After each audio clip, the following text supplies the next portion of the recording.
Welcome back to my channel. Ngayon, samahan niyo ako mag-unbox ng aking in-order sa Lazada na syempre, katas pa rin ng YouTube. Napanalunan ko sa YouTube yung mga prices. Binili ko ng kailangan sa bahay. Stainless ng pakuluan.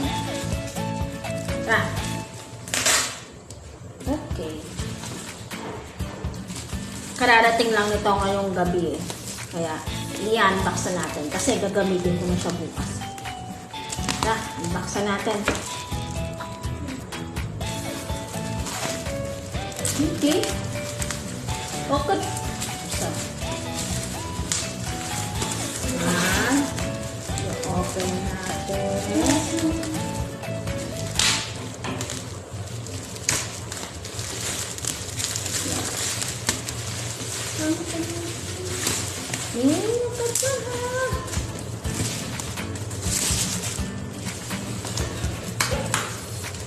Ningning ka dyan ah.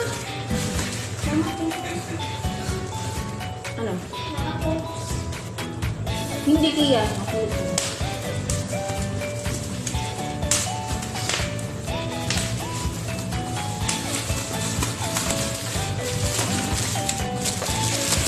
Ayan.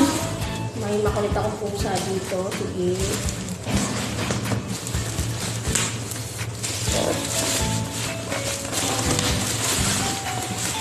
Oh! Sumabi.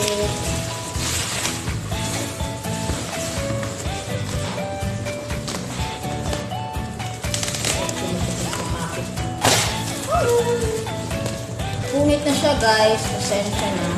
Masyadong makapit yung tape.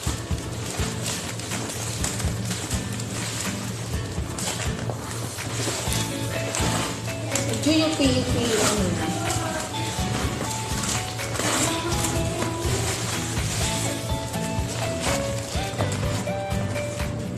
Ito. Scarlet. Electric heat kettle. Nung ano ko pa siya in-order eh. Nung last week pa. Kaso, ang tagal dumating. Ngayon lang siya dumating. Mama, mas malaki yan doon. 2 liters ang aking na-order. Nag-UP yung ano, nag-UP yung karton. So sana walang damage ang ating in-order. Okay. Ayan. Yung kanyang codes. Instruction manual.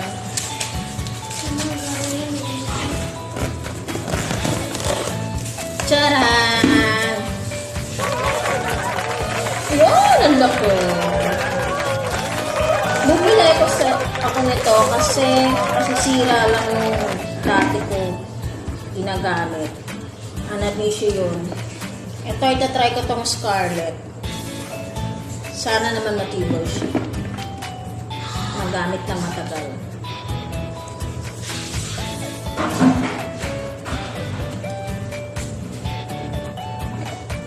Kaya lang medyo maiksi yung ano niya. Yung iba mahaba eh. Ito maiksi. Check natin. Check. So, may damage. Guys, medyo may nakita akong damage. And wala siyang automatic na ano para i-open tong packet. Manual mo siya i-open. Ayan. Ganda naman. Ito lang ang nakita kong problema. Itong white. Hindi nakaalsa. Pwede na. Maayos pa naman. Sana okay siya.